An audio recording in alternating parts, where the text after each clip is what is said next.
हाल ही में केंद्रीय मंत्रिमंडल ने 2031 से 2035 अवधि के लिए भारत की नई राष्ट्रीय स्तर पर निर्धारित योगदान को मंजूरी दी है, जिसे संयुक्त राष्ट्र जलवायु परिवर्तन रूपरेखा अभिसमय के तहत प्रस्तुत किया जाएगा।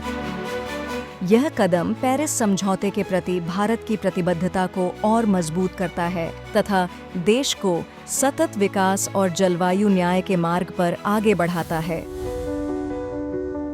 नए एनडीसी के तहत भारत ने कई महत्वपूर्ण लक्ष्य निर्धारित किए हैं। सबसे प्रमुख लक्ष्य है 2005 के स्तर की तुलना में 2035 तक जीडीपी की उत्सर्जन तीव्रता में 47% की कमी। इसके अलावा 2035 तक कुल स्थापित विद्युत क्षमता का 60% हिस्सा गैर जीवाश्म ईंधन आधारित स्रोतों जैसे सौर, पवन, जल और परमाणु ऊर्जा से प्राप्त करने का लक्ष्य रखा गया है।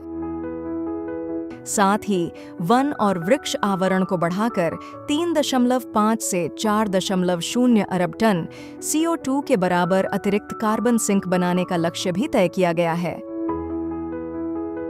भारत का रिकॉर्ड दर्शाता है कि उसने अपने पूर्व जलवायु लक्ष्यों को समय से पहले हासिल किया है। 2005 से 2020 के बीच देश ने लगभग 36% उत्सर्जन तीव्रता में कमी हासिल की है और गैर जीवाश्म ऊर्जा क्षमता का लक्ष्य भी निर्धारित समय से पहले पूरा किया है। इससे यह स्पष्ट होता है कि भारत जलवायु कार्रवाई में गंभीर और विश्वसनीय है। भारत की जलवायु रणनीति केवल उत्सर्जन कम करने तक सीमित नहीं है, बल्कि यह आर्थिक विकास और पर्यावरण संरक्षण के बीच संतुलन बनाने पर आधारित है।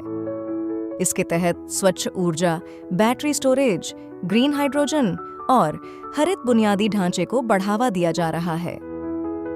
सरकार अंतर्राष्ट्रीय सौर गठबंधन, आपदा रोधी अवसंरचना गठबंधन और अन्य वैश्विक पहलुओं के माध्यम से अंतर्राष्ट्रीय सहयोग को भी मजबूत कर रही है। इसके साथ ही भारत जलवायु परिवर्तन के प्रभावों से निपटने के लिए अनुकूलन उपायों पर भी जोर दे रहा है। इसमें तटीय क्षेत्रों की सुरक्षा, मैंग्रोव संरक्षण, हिमालयी क्षेत्रों में पारिस्थितिक संतुलन, हीट एक्शन प्लान और आपदा प्रबंधन जैसी पहलें शामिल हैं। भारत की जलवायु नीति लाइफ जैसे जन आधारित अभियानों पर आधारित है, जो लोगों को पर्यावरण के प्रति जागरूक बनाती है। यह नीति विकसित भारत @2047 और 2070 तक नेट जीरो उत्सर्जन के लक्ष्य के अनुरूप है। कुल मिलाकर भारत की नई एनडीसी एक संतुलित और व्यावहारिक दृष्टिकोण को दर्शाती है, जिसमें विकास, ऊर्जा सुरक्षा और पर्यावरण संरक्षण को साथ लेकर चलने का प्रयास किया गया है।